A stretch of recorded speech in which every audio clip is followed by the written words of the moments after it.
Shabbat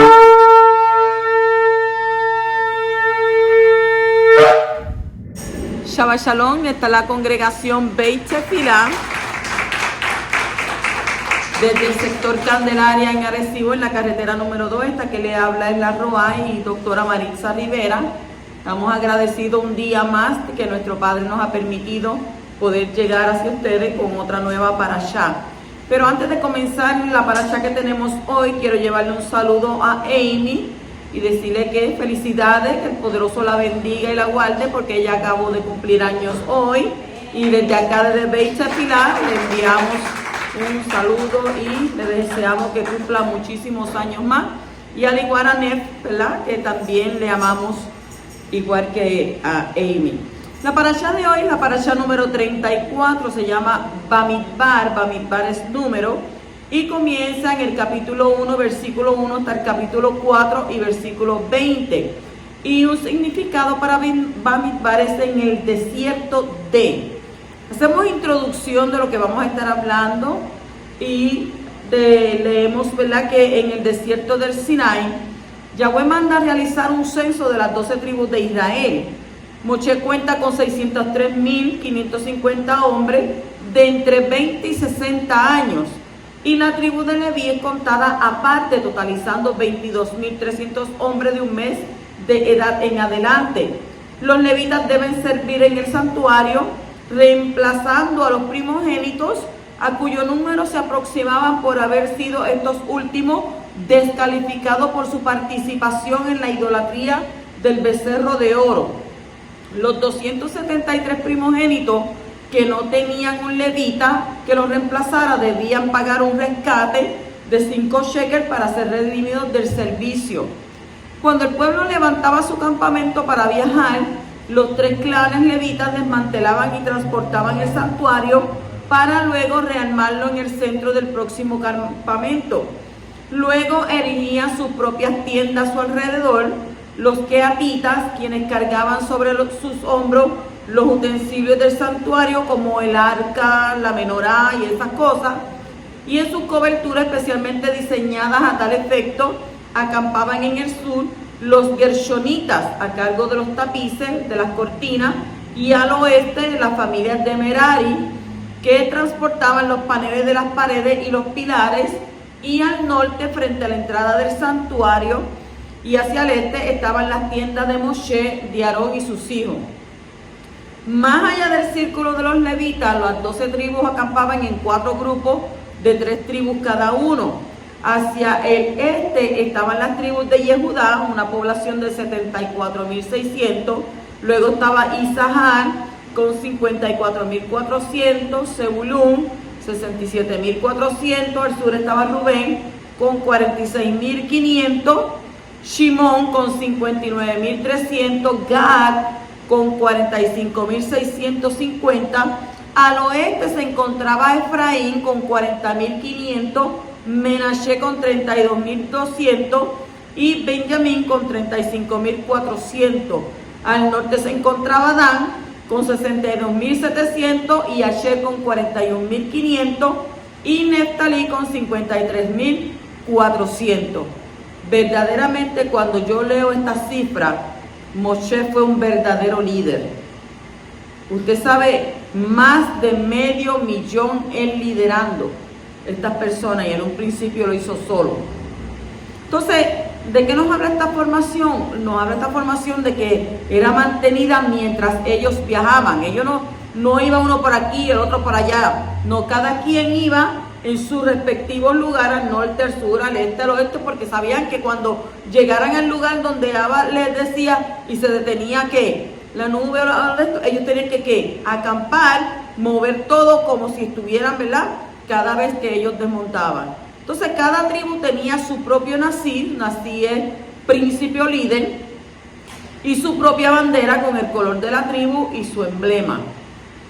Y esto es lo que más o menos, ¿verdad?, estamos en esos capítulos de lo que está hablando. Vamos a entrar entonces de lleno a la parashá en el capítulo 1, versículo 1 al 3, donde dice que el Creador habló a Moshe en el desierto de Sinaí, en la tienda de reunión, el primer día del segundo mes, en el segundo año de su salida de la tierra de Egipto, diciendo: haz un censo de toda la congregación de los hijos de Israel, por sus familias, por sus casas paternas, según el número de nombres, todo varón, uno por uno, de 20 años arriba, todos los que puedan salir a la guerra en Israel, tú y Aarón los contaréis por sus ejércitos.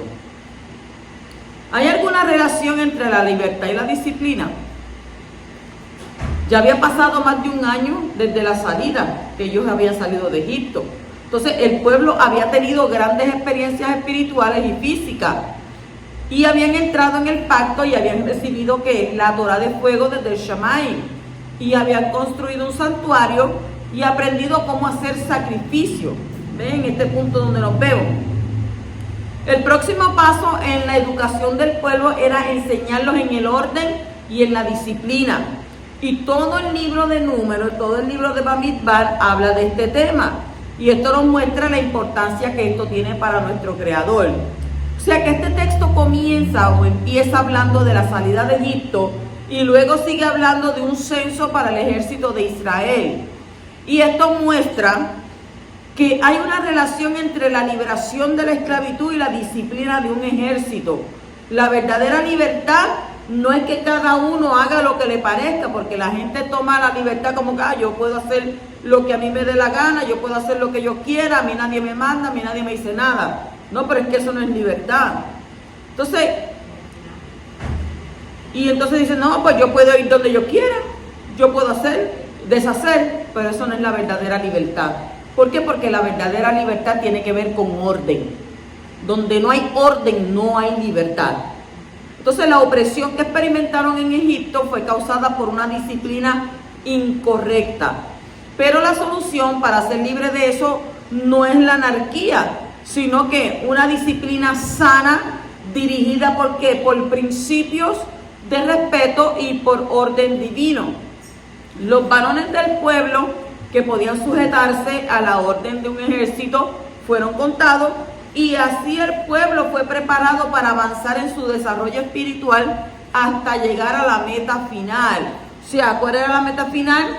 La tierra prometida, con el santuario como centro de adoración.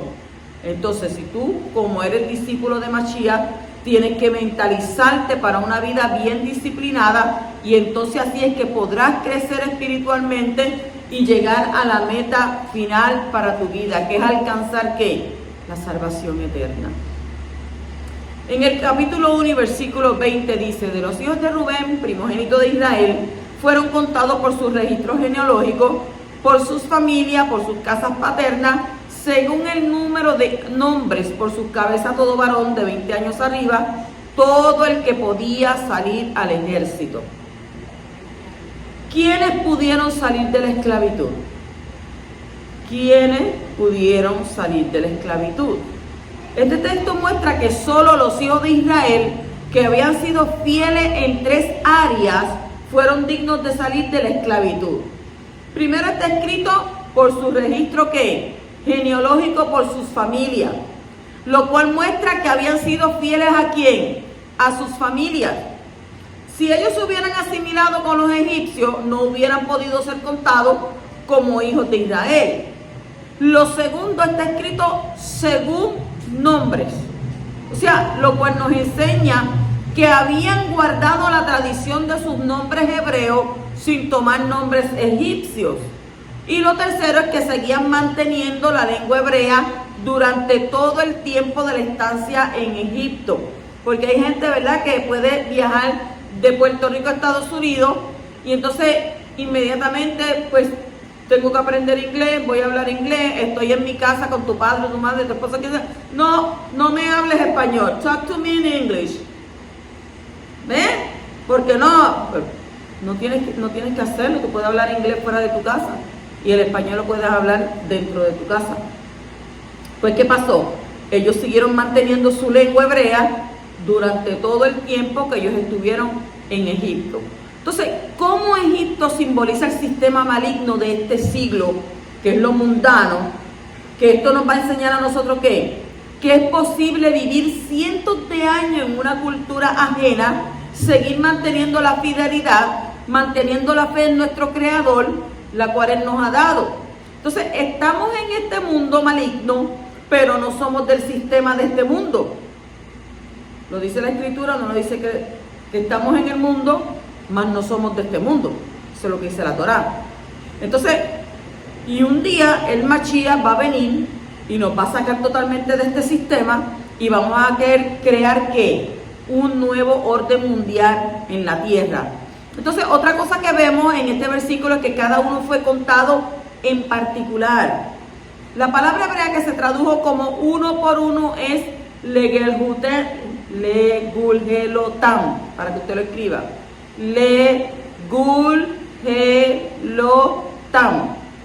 Legulgelotam. Y eso significa por sus cráneos, o sea, por sus rosh, por sus cabezas. Entonces esto nos lleva a pensar en el lugar donde Yeshua fue ejecutado, en un árbol que en hebreo se llama el Gulgolet, el cráneo o la calavera. Entonces no porque ese lugar tuviera el aspecto de una calavera, sino porque era y sigue siendo un lugar de tumbas en el Monte de los Olivos, enfrente de la entrada del Mishkan, del templo. Y esto nos enseña que cuando el Creador contó a los hijos de Israel, tenía en mente la muerte del Mashiach sufriente. ¿Por qué? Porque Él murió por cada uno de ellos y por eso fueron contados entre los justos. Entonces que el Creador pueda contar a cada uno de nosotros entre los justos que van a heredar el mundo venidero, ¿por medio de qué? Del sufrimiento y muerte expiatoria de su Cordero. Bendito el que vive. Pasamos al capítulo 2, versículo 2 al 3, donde dice: los hijos de Israel acamparán, cada uno junto a su bandera, bajo las insignias de sus casas paternas, acamparán alrededor de la tienda de reunión a cierta distancia. Los que acampen al oriente hacia la salida del sol serán los de la bandera del campamento de Yahudá, según sus ejércitos. Y el jefe de los hijos de Yahudá, Nazón, hijo de Aminadab. Preguntamos: ¿puede haber unidad en la diversidad? ¿Puede haber unidad en la diversidad? O sea que el pueblo de Israel fue dividido en ¿cuántas tribus? 12 tribus. Entonces cada tribu tenía sus características particulares y sus bendiciones específicas. Y para mantener el orden en el campamento, cada tribu tenía ¿qué? Su bandera. Y de esa manera fue fácil ver dónde estaba la identidad de cada grupo. La pertenencia tribal crea un subidentidad. ¿Dentro de qué? Dentro de la identidad superior, que era la identidad general de pertenecer al pueblo de Israel. Así que dentro de una identidad común puede haber identidades diferentes que dividen el pueblo. La unidad general fue mantenida por la identidad israelita, al mismo tiempo que la particularidad fue mantenida por la identidad tribal. Entonces, de esa manera puede haber unidad en la diversidad. Las diferentes banderas de las tribus, ¿verdad?, que las vemos aquí, representan la identidad particular dentro de la identidad general. ¿Qué representan? Las diferentes banderas de las tribus representan la identidad particular dentro de la identidad general. Entonces, ¿se puede pasar este principio a lo que podríamos llamar todo el pueblo del Creador, compuesto por Yahudí o no Yahudí? En Hechos, capítulo 15, versículo 14 está escrito: Shimón ha relatado como Elohim al principio tuvo a bien tomar de entre los gentiles un pueblo para su nombre. O sea que por medio de la fe en el mensaje de salvación de los corazones de los gentiles son ¿qué? Purificados para poder recibir el Ruach de santidad, el Ruach HaKodesh. Entonces cuando eso ocurre, son convertidos en un pueblo del Creador entre los gentiles.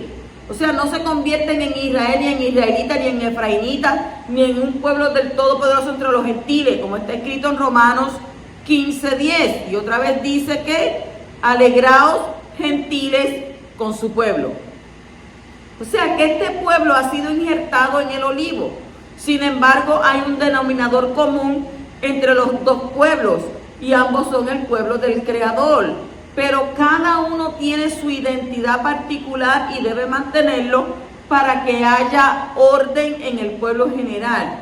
Si nos vamos al libro de Revelación, Gilgalut, Apocalipsis, capítulo 5, versículo 9 al 10, dice: y cantaban un cántico nuevo diciendo: digno eres de tomar el libro y de abrir su sello, porque tú fuiste inmolado y con tu sangre compraste para abrir, ¿qué? Para Elohim, a gente de qué, gente de qué, gente de toda tribu, gente de toda lengua, gente de todo pueblo, gente de toda nación.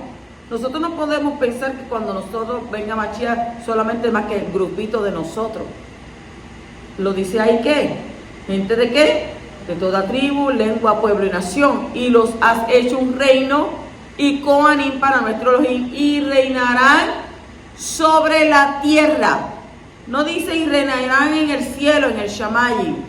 Y reinarán sobre la tierra. ¿Por qué? Porque los que fueron comprados y se dejaron ser redimidos por el Cordero son parte de una nación celestial sacerdotal que reinará ¿sobre quién? Sobre la tierra. Y esa nación es la que es la congregación de Yeshua, es compuesta por Yahudí, por gentiles que tienen su primera ciudadanía ¿en dónde? En el Shamayim. Y su segunda ¿en dónde? En la tierra. ¿Ven? Nadie ha subido al cielo sino aquel que descendió de él. Así que nadie va para el cielo. Vamos a recibir a Mashiach en los aires y vamos ¿a dónde? Hacia la nueva Jerusalén. Entonces, la identidad general no elimina la identidad particular. Y de esa manera se puede mantener la unidad y al mismo tiempo mantener la diversidad en el llamado de cada uno. No tenemos que tener envidia a otro o ser envidioso de aquel otro, sino que cumplir con el llamado, ser fiel en lo que el poderoso nos ha dado, mantener la identidad general, pero no salir de qué, de nuestra identidad particular. Y de esa manera vamos a funcionar mejor y vamos a llegar a toda meta. Capítulo 3, versículo 9 dice: darás pues los levitas a Aarón y a sus hijos, les son dedicados por completo de entre los hijos de Israel. ¿Qué implica una dedicación completa? ¿Qué implica una dedicación completa? El plan original fue que todos los primogénitos fuesen ¿qué? Fuesen Coanim, fuesen siervos en el santuario. Pero por causa del pecado, ¿con quién? Con el becerro de oro, los levitas fueron tomados para servir en lugar de ellos. Entonces, este texto dice que los levitas fueron dados a Aarón con dedicación completa. O sea, que no significa que fueron sus asistentes personales en su vida o en su vida privada, sino que ¿qué? Que sus ayudantes en todos los quehaceres del servicio en el santuario.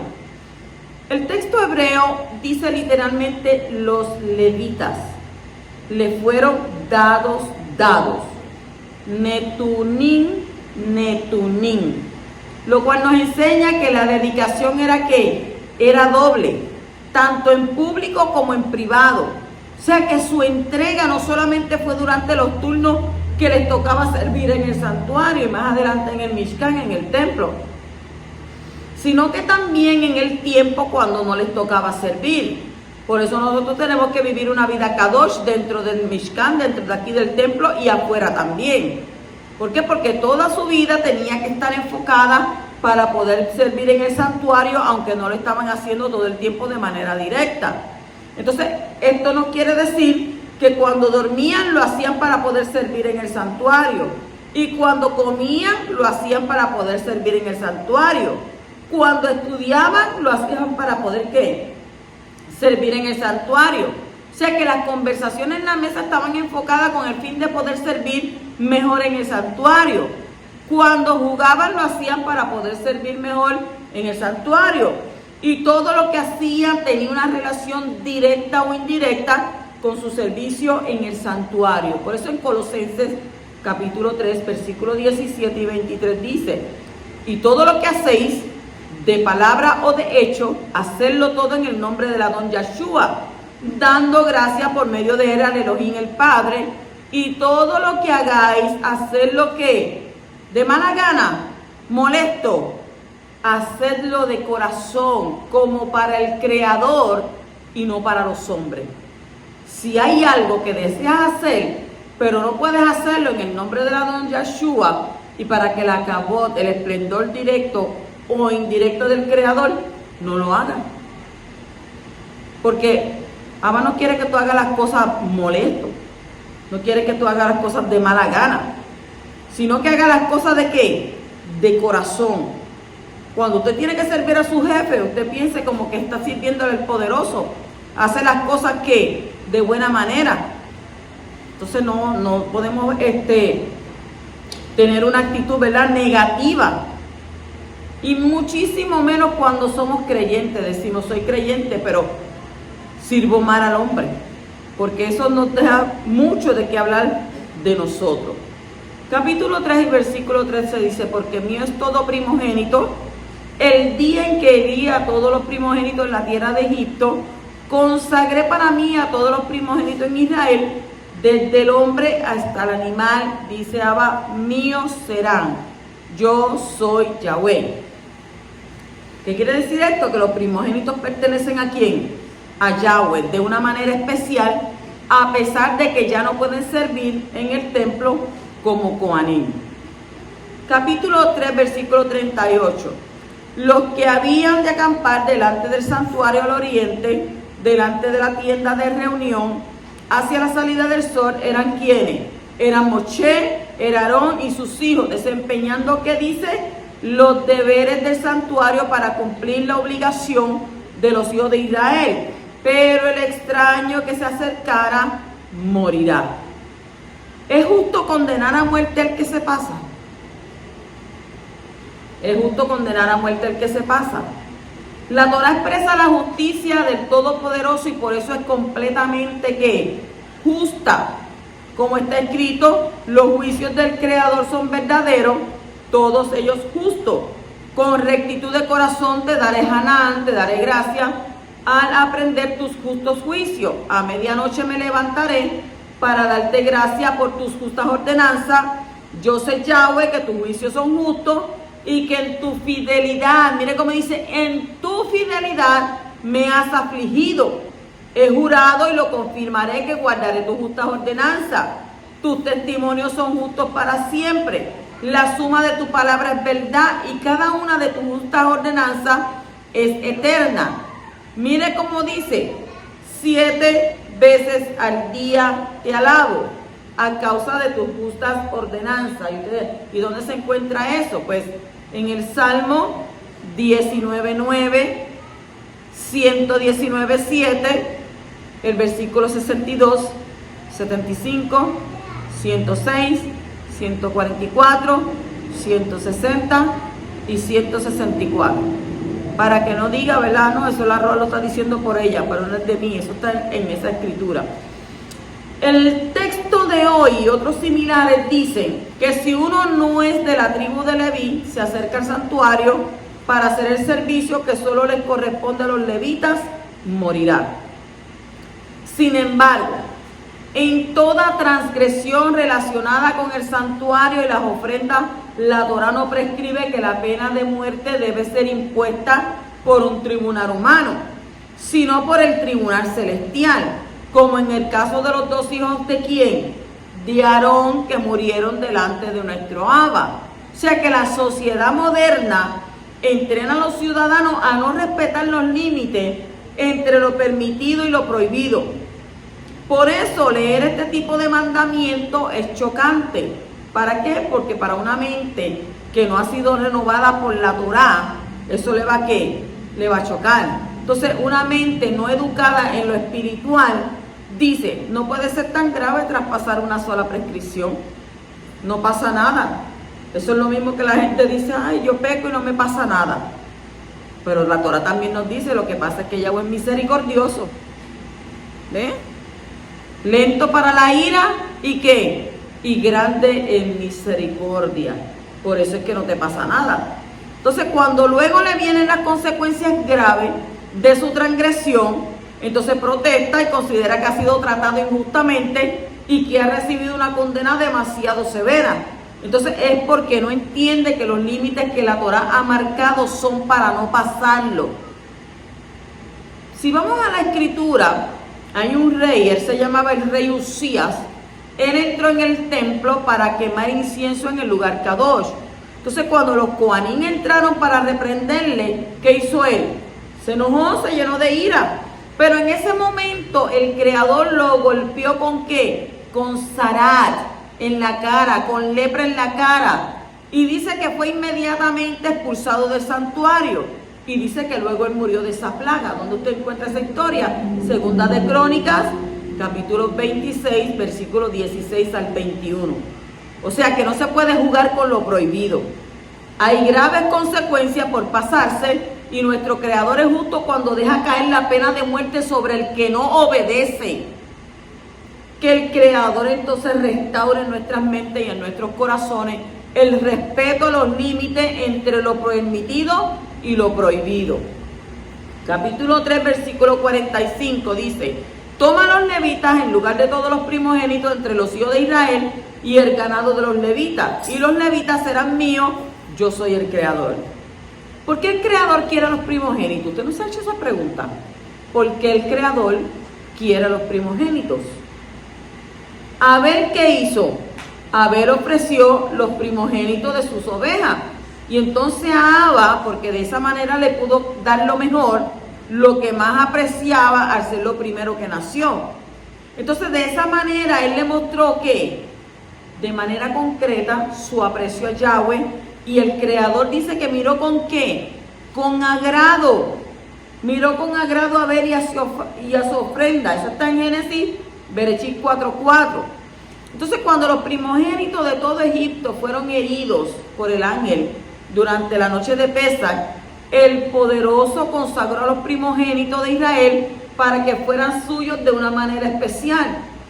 El varón primogénito nace para oficiar como Cohen. ¿Y jefe de qué? De familia. Y ser el representante de su padre. Por eso a los varones les gusta, ¿verdad? El padre tener un hijo varón. Eso es lo primero. Entonces, por lo tanto, la primogenitura implica una gran responsabilidad. Eso es que yo soy primogénito y ya. No, eso incluye una responsabilidad y también ciertos derechos mayores que el resto de los hermanos. O sea que los primogénitos representan todos los hermanos y por eso está escrito que el Creador hirió en Egipto a sus primogénitos. Eso usted lo ve en Salmo 136, 10. Y antes del pecado, con el becerro de oro, todos los primogénitos de Israel eran ¿qué? Eran Kohanim. Antes del pecado, con el becerro de oro, todos los primogénitos de Israel eran Kohanim. Éxodo 19, 22. Pero los levitas fueron luego tomados en su lugar. Así que la tarea de los levitas era la que correspondía a los primogénitos de todas las tribus en el caso de que no hubieran pecado. Ahora, cuando el pueblo de Israel fue llamado a ser la exclusiva posesión del Creador entre todos los pueblos, esto implica también la tarea de ser un reino de Kohanim, según Éxodo 19, 5 al 6. Así que todo el pueblo fue llamado a ser Kohanim en relación con las demás naciones. La Escritura dice que somos ¿qué? Pueblo adquirido por Yahweh, real sacerdocio, ¿verdad? Real Kohanim. Pero dentro del pueblo también hubo una separación entre los Kohanim y el resto del pueblo. Al principio los primogénitos y luego los levitas, y especialmente los hijos de Aarón, fueron apartados dentro del pueblo para ser Kohanim en relación con el resto del pueblo. Israel es un pueblo de Kohanim para las demás naciones y la tribu de Leví es la tribu de Kohanim para las demás tribus. ¿Por qué Yahweh quiere que los primogénitos le sean más exclusivos que el resto? Porque no solo representan la familia, sino el primer fruto del vientre de una mujer. Y el primer fruto siempre pertenece a Yahweh porque eres el primero en todo. Entonces al entregarle lo primero, todo lo demás queda consagrado. Cuando los Kohanim levitas se entregan a Yahweh, el resto del pueblo es consagrado. Y cuando el pueblo de Israel se consagra, el resto de las naciones son consagradas. Por eso no es una ofensa para los demás cuando Yahweh escoja un grupo para estar más cerca de él. Es su manera de bendecir a todos. Y cuando el Cohen es bendecido, la bendición pasa ¿a dónde? Al resto del pueblo. cuando el sumo Cohen celestial fue resucitado de entre los muertos, la vida eterna fue accesible ¿para quién? Para algunos, para todos. O sea, resucitó para redimirte a ti con su sangre. Entonces entrega a Yahweh lo primero que recibes siempre y el resto de tus cosas quedarán consagradas.